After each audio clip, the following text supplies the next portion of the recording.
cordial saludo a los seguidores del Pensamiento al Aire y a la audiencia de Evol TV en 12 países, 360 ciudades de América Latina. Estamos iniciando conversando con Pedro Juan, pero aclarando un tema. Aquí hablaremos semanalmente del pasado, del presente y del futuro. Hoy hablaremos de hechos comunes que están sucediendo en América y en el mundo y que comentados podrán favorecer la opinión y la información de todos aquellos que nos ven y nos escuchan. De manera que con un cordial saludo y bienvenida a Pedro Juan, iniciamos nuestra tarea del día de hoy. Pedro, ¿cómo van las cosas? Un muy afectuoso saludo, apreciado doctor Antonio. Lo mismo a todos los suscriptores y seguidores de Pensamiento al Aire, y muy especialmente a nuestra audiencia de Evol Televisión, con presencia en 12 países y, como dices, en más de 300 ciudades. Es un placer estar aquí contigo y comenzar a hablar de temas que a todos nos ocupan. Hay un tema que es muy importante comentar. Tiene incidencia en Colombia y en el mundo. Acaba de celebrarse la CELAC en Colombia.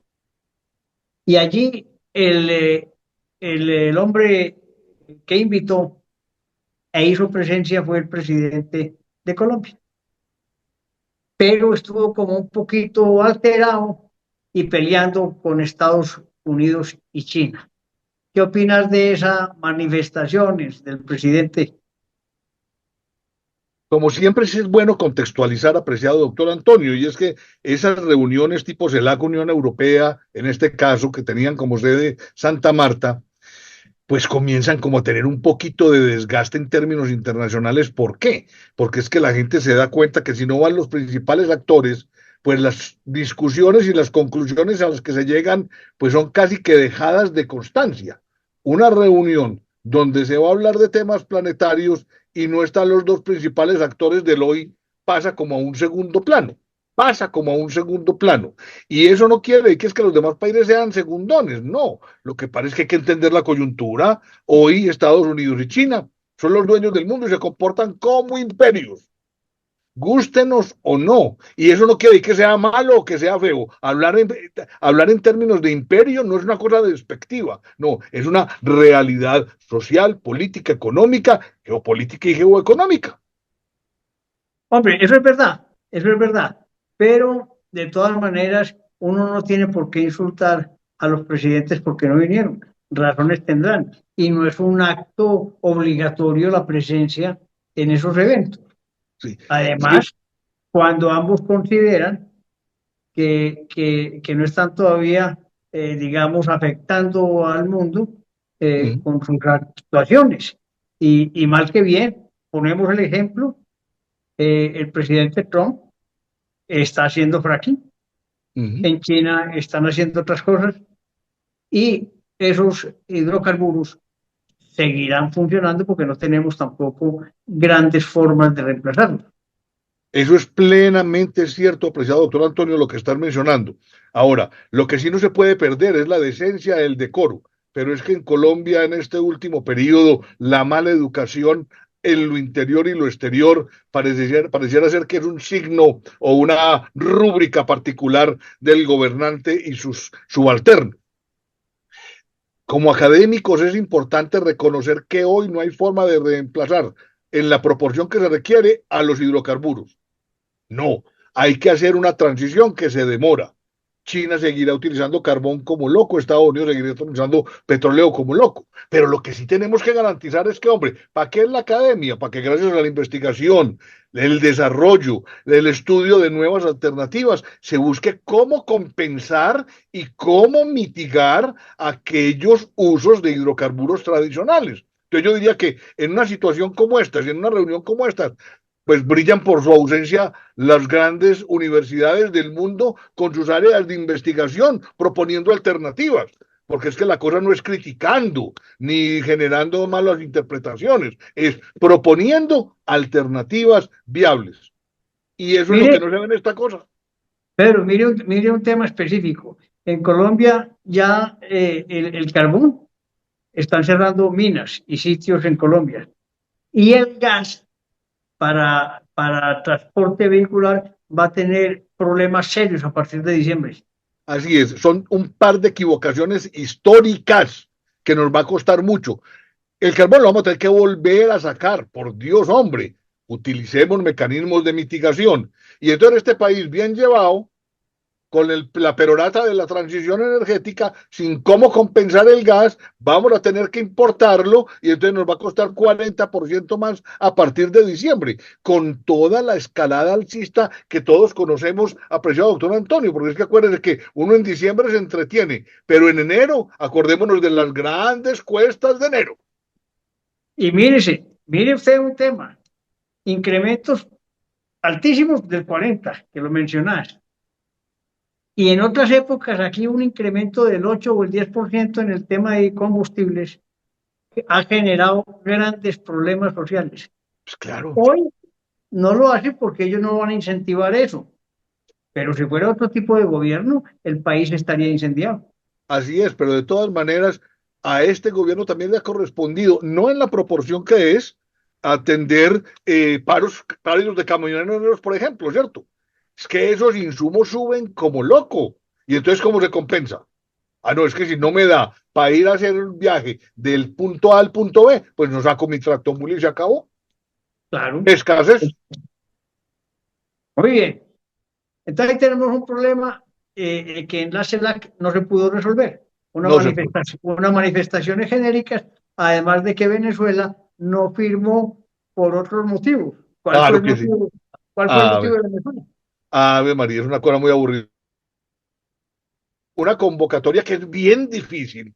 Hay que entender que es muy difícil convocar un escenario donde cada quien expresa su pataleta. Y entonces Venezuela no firmó. ¿No firmó? Y le pasaron 3 semanas tratando de tener un acuerdo común, ¿no? Así es. Pero como le digo, doctor Antonio, es una dejada de constancia. Entonces finalmente es una frustración y queda la sensación entonces de que para qué fue que se reunieron. Ya. Puede que genere ingresos al país como le ocurrirá con Santa Marta, Sí, ingresos para el comercio, ingresos para el turismo, pero no pasa nada más. no pasa nada más. Ok, hombre, estamos de acuerdo ahí, qué maravilla, ¿no? Sí, señor. Que no pasó nada. Vámonos para la COP30. Papior, Cuente a ver. hombre, por Dios, hombre. Ese es un ejercicio muy importante, por Dios. ¿Quién se atreve a decir que no? Pero también es un lugar, un escenario propicio para la discusión, pero entendiendo que los países anfitriones tratan de visibilizar cada vez más aquello sobre lo cual tienen injerencia directa. Entonces, cuando en Brasil, pues cómo no hablar de la Amazonía, cómo no hablar de la Amazonía.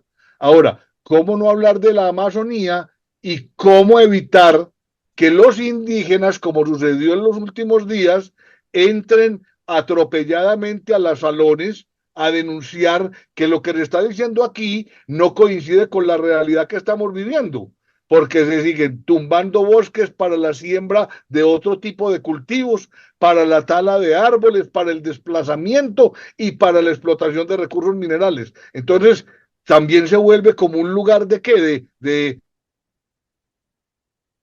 demandas por parte de afectados a que quienes directamente no los invitan a que propongan o discutan o presenten sus problemáticas, sino que son de piedra. Para mí también, doctor Antonio, eso se convierte en una dejada de constancia, sabiendo que es una muy importante reunión, muy importante reunión. Ahora, la urgencia, imagínense las conclusiones principales de la COP30, necesidad de pasar de las promesas a la acción climática concreta. Bendito sea el Señor. ¿Cuántos años llevamos en esas? No, y los que no la financiación climática y la importancia de la justicia climática. Doctor Antonio, estamos en el cielo. Estamos iguales. Y mire, monzones, huracanes, ríos desbordados, muerte y miseria por todos lados. Eso, y entonces la gente no se aterriza con eso, ¿cierto? Entonces, ¿qué será eso? ¡Qué coincidencia! ¡Qué invierno tan duro! No, es que el tiempo cambió, hombre. ¿Te acordás cuando estábamos chiquitos? Que uno decía, en abril aguas mil, octubre de agua se cubre. O sea, los ciclos climáticos eran perfectos. Ahora, mire por qué se presentan las grandes tragedias en el mundo y las tragedias casi que son visualizadas con el tiempo. Se construye al lado de los ríos, Mm. se crecen los ríos, se van todas las casas y hay muerte y miseria. Pero se construye en la berma del río, ahí en la orilla, Encima. encima. Y construyen cuando el río está chiquito, la quebrada está escasa, pero crece y se va todo, porque el río, acuérdese, que no olvida, ¿no? Así es, los ríos tienden a recuperar sus cauces, decían los abuelos. Ahora, eso no solamente en el mundo, aquí en Medellín lo estamos viviendo. Es que uno mira Claro. para las laderas de las montañas de Medellín, hombre, y misericordiosamente no ha pasado nada. Todavía, todavía. ¿Se acuerda que era tradicional el desbordamiento de la quebrada de la Iguaná con un desastre humano horrible? Y lo que pasó en Villatina, y lo que pasó por allá en otras partes. Eso no está superado. Fíjese No, lo que estamos viviendo con el metro, como así que aparecen unos huecotes grandototes porque el río está socavando, porque ya está perdiendo vigencia la canalización, como todo en esta vida tiene vigencia, ¿cierto? Pero eso hay que hacerlo de manera preventiva. Nos quedamos sin metro en un día de estos. pero vamos a hablar de cosas comunes en América. Sí, Es el clima, que es el ambiente, que es sí, los hidrocarburos y tenemos problemas serios. así Pero es. tenemos gobiernos que no son serios. Ujú. Y yo creo que Brasil con Lula, aunque ha cambiado un poquito, el gobierno de nuestro país, que no ha cambiado, sino que ha empeorado. Algo Chile que también ha cambiado su tonito y su forma de trabajar. Uruguay, pues que Uruguay no tiene incidencia ninguna, la verdad, ¿no? Un país Ujú. de 3.800.000 habitantes que no Sí. tiene problemas con ninguno de nosotros, pues no tiene problema.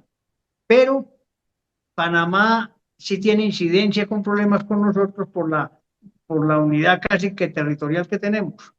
Y eso hace que todas estas cosas afecten a muchas familias de los mismos grupos sociales que habitan en estos países que he mencionado. Así es.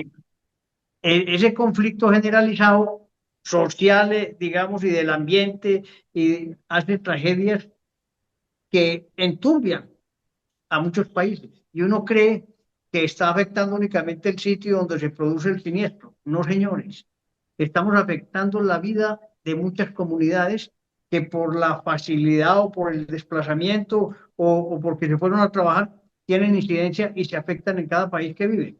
Así es. Entonces, entonces, una muerte de un tipo aquí en Medellín tiene incidencia en varios países porque tiene residentes allá y afectaciones morales y económicas. De ese tamaño. Somos un circuito integrado, una red con nodos grandes, medianos y pequeños, pero compartiendo el mismo escenario.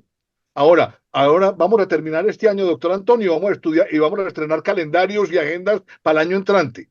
Deberíamos incorporar dentro del cronograma habitual y los presupuestos de acciones que van a aparecer la tragedia del año entrante del Canal del Dique, la tragedia del año entrante de la Mojana, la tragedia del año entrante porque se deslizan las montañas.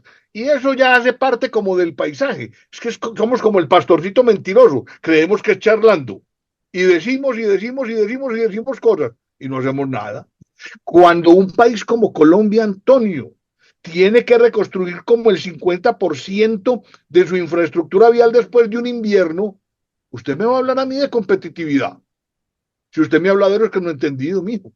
No, no, no, no, no, no, no, no, no. Usted no es competitivo así. Jamás. De los jamases. Jamás. Hombre, vos que fuiste secretario de competitividad de la gobernación de Antioquia, si hoy te pregunto, cuando fuiste secretario de esa área, a hoy, si ha habido un mejoramiento en la competitividad. Claro que sí. Primero porque ya sabemos qué es eso. Segundo porque hay conciencia. Tercero porque hay gente que ha estudiado. Y cuarto porque quiérase que no, tenemos mejor infraestructura. El que decía que todo nos llega tarde hasta la muerte, ¿cierto? Es que hoy, después de 10 años, estamos estrenando las vías 4G. Lo que parece que eso las deberíamos tener hechas hace 50 años. Pero bueno, al menos ya hoy nos las están comenzando a entregar. Seguimos, eso sí, con un déficit, el macho, en términos de transporte férreo. Y vamos a ser una gran potencia porque es que hay previstos 5 puertos en el Urabá. ¿Cuándo nos íbamos a soñar nosotros eso? Puertos especializados, ¿cierto? No es una cosa, pues 5 Buenaventura's, no. Uno para una cosa, otro para otro para eso. Pero pilas, ahí están los puertos, pero a los puertos hay que llevarles cosas para que salgan y hay que distribuir las cosas para que vengan. Lo que sí tenemos una deuda grande en términos de competitividad es con lo que llaman, Antonio, algunos la Colombia profunda o la Antioquia profunda, que eran las vías terciarias o los caminos vecinales, ¿te acordás? Sí, claro En que eso fue muy... estamos muy atrás, en eso estamos muy atrás. Entonces, En, cuando uno habla de lo rural, acuérdense que lo rural está compuesto básicamente es por corregimientos y veredas. Y es hacia los corregimientos y veredas, entre corregimientos y veredas, que hay que hacer esas infraestructuras. claro, porque es la salida del producto. Claro. Ese lo hace menos costoso. Es más fácil para el campesino trabajar y quedarse en su tierra. Sí, Así. toda una construcción de una infraestructura general en cada región de Colombia. Y Y acabas de se habla, mencionar el tema más importante, que el campesino se quede en su tierra. Es que si no tiene cómo sacar sus productos, ¿cómo le vamos a decir que no se venga para Medellín, hombre? No, tenemos que garantizar que él allá, sus 2 cajitas de tomate las pueda sacar. claro, y si no tiene además energía, si no tiene acueducto, si no tiene una escuela que realmente forme a su gente, un hospital interesante, ¿quién se va a quedar?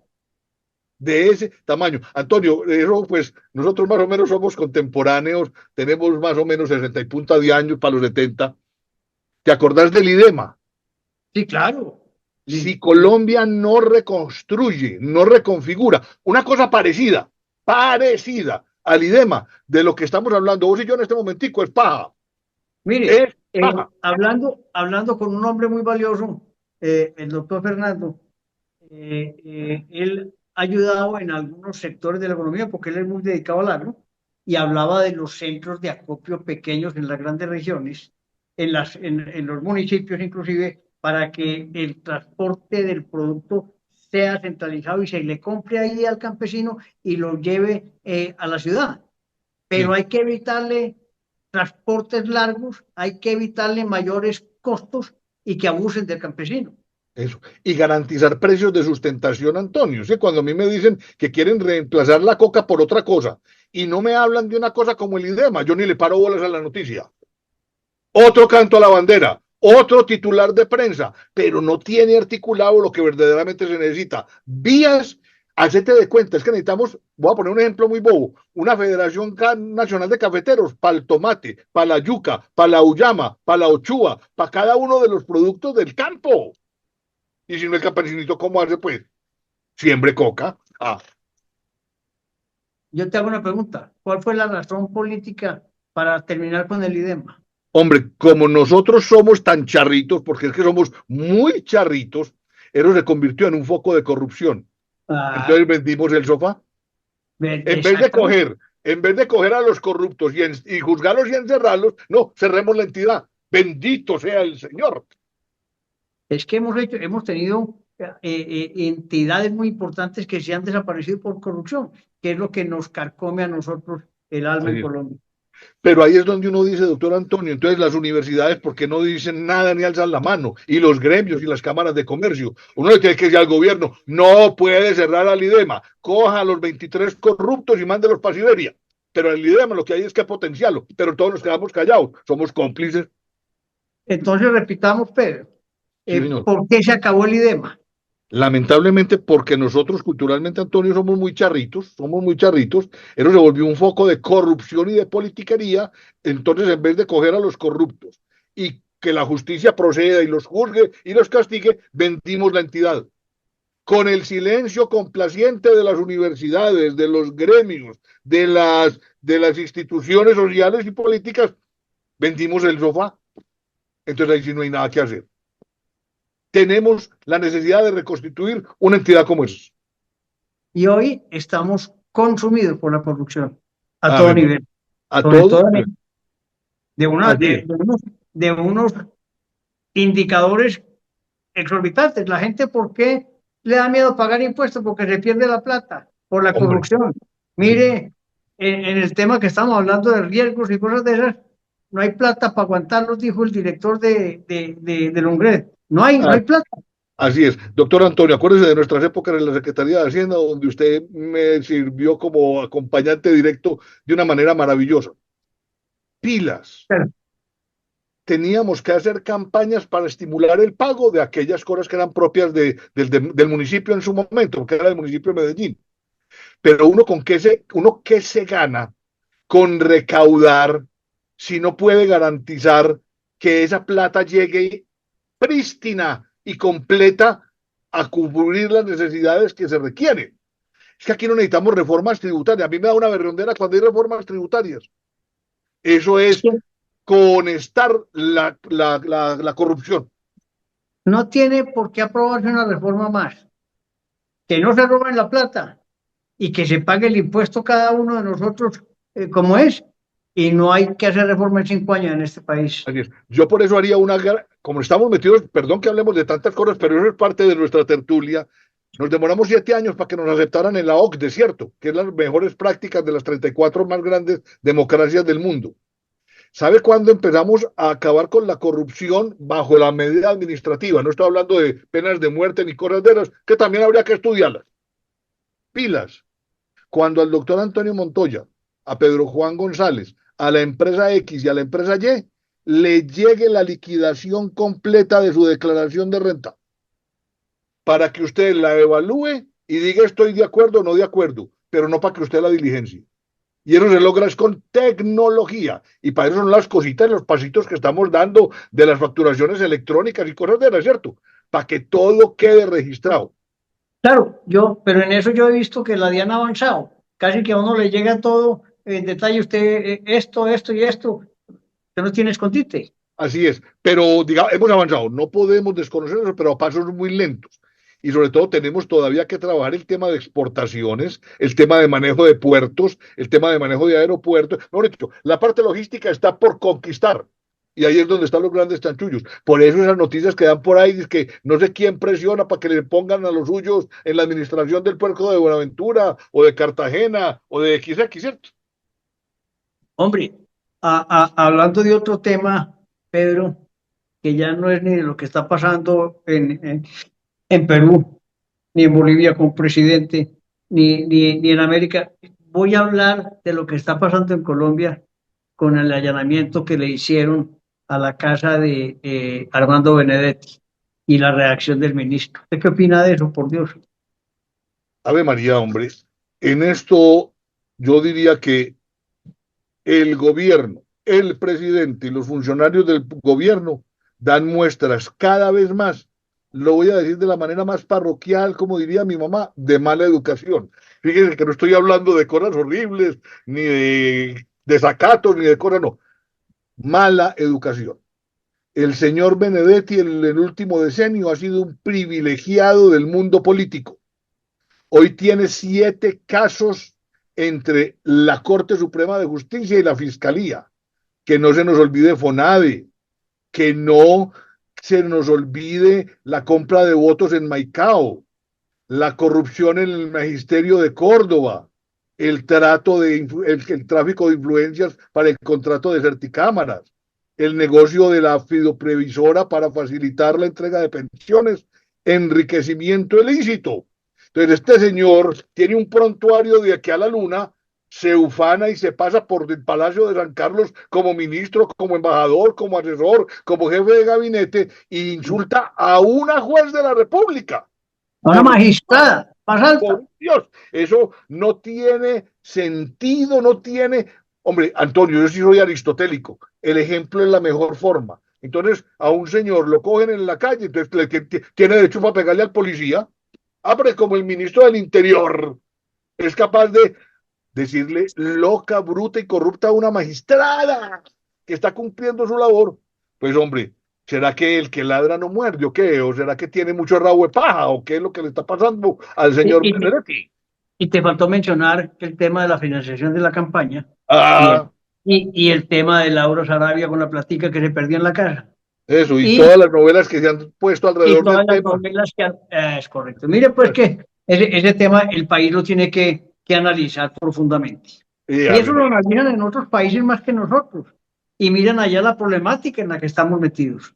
así es. Hombre, dos cosas que me impactaron esta semana para terminar, que no podemos dejarlas pasar porque recuerde usted que las noticias son inmediatas. Sí. Hombre, ese accidente, ese bárbaro taxista, que borracho, que se pasó un semáforo y cogió 11 personas. Es que uno ve la escena y se muere de pánico, se Ujú. impacta. Eso no hay derecho. Yo no sé qué vamos a hacer. No sé qué vamos a hacer. Es una situación dantesca porque es que el pobre peatón no tiene la culpa, pues, ¿cierto? Y entonces ahí hay niños, ahí hay ancianos, personas que están circulando por sus calles del derecho al peatón. A ese señor y a la empresa a la cual pertenece se le debe aplicar todo el castigo, por Dios. Eso no tiene presentación. Amanecerá y veremos, Pedro. Ojalá que Y, sí. y la última, ¿cómo le parece otro asesinato en una fiesta de Halloween repitiendo lo de Colmenares? Hombre, es que Esa eso es sí, una masacrada. Yo no había visto una cosa más horrible. hombre, ahí hay unas circunstancias muy complejas. Recordémonos que el caso Colmenares para los audientes que no, para los televidentes que nos están mirando, y sobre todo los de otros países, el 31 de octubre del 2010 a un estudiante lo mataron saliendo de una fiesta. Parecida a la cosa, ¿cierto? Parecida a la Exacta. cosa. Y ahora pasa con el señor Jaime Esteban Moreno la muerte el día de Halloween. Aquí hay unas cosas muy complicadas porque es que esto suena como muy complejo lo que voy a decir, pero lo trato de decir con pinzas. Muchachos de diferentes estratos en las mismas fiestas generan unos ruidos muy complicados. Me miró la muchacha, me miró el muchacho, el carro, la pagada de la cuenta, yo no sé qué, yo no sé los móviles, pero el hecho es que finalmente el detonante es una cosa irascible, una cosa de brutalidad y una cosa donde no se respeta en lo mínimo la dignidad humana. Estamos de acuerdo. Y eso tiene mucha incidencia para que analicemos los temas. Así es. Bueno, doctor Pedro, hemos conversado mucho hoy. Yo creo que dejemos este análisis para que nuestra gente que nos escuche y nos vea piense, no como nosotros, sino que tenga su propia idea de estos conversando con Pedro Juan. Así es, doctor Antonio, mil gracias de nuevo por la oportunidad. Recordémosle a nuestra audiencia que la idea es que nuestros argumentos, que no necesariamente tienen por qué ser comunes, deben servir para fortalecer los argumentos de ustedes, para que estén a favor o en contra. Es que lo importante es argumentar y aplicar la razón y la objetividad. La emoción es para los brutos. Cordial salud Un a gran todos abrazo, por la doctor compañía. Antonio. Hasta la próxima.